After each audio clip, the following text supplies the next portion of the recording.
Hello, hello, hello. My name is Martin Gilchrist, and I am the founder of the networking app. And I'm delighted, and I mean genuine delighted to be here with these two young men today, Alan and David. And I'm going to take one brief minute to explain to you why. Alan posted on LinkedIn, I think it was, about buying 100 coffees, having 100 conversations.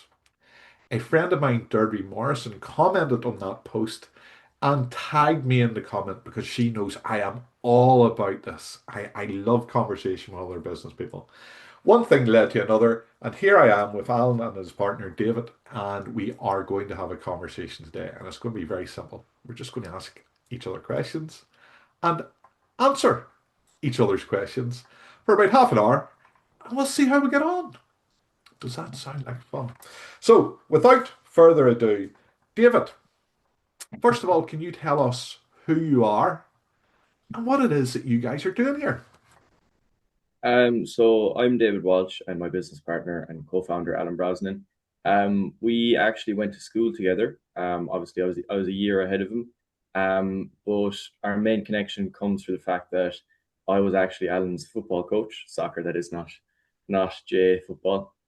Um, and essentially he began this business venture in January-ish. He got some great connections. Brilliant guy in Dublin called Mac O'Brien, kind of acts almost like our mentor. And tipping along, getting a few customers here and there. And Alan lands a really large job with, I don't know if we're allowed to disclose because it's not fully finished yet.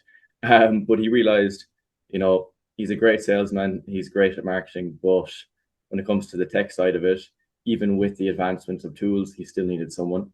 So he outsourced 50% to Mac, and Mac's CTO Richard, who's also an incredible tech guy, to put it simply. Um, and Mac said, Alan, you need to get someone who knows their stuff. And he kind of said, oh, my soccer coach does a bit of that. I know that. And so I was working mostly self-taught, but I spent the last year-ish working for an electricity supplier, just on the back end, working with their SQL database, which is how I learned SQL, and coding HTML and PHP by hand, which is, with the modern advancements, PHP is archaic to say the least. But I was able to build up experience and knowledge just through application. And then obviously Alan brought me on this wild ride. And yeah, it's just, been advancing my knowledge more and more every day, letting Alan take all the meetings except for this one, obviously, while I sit and code.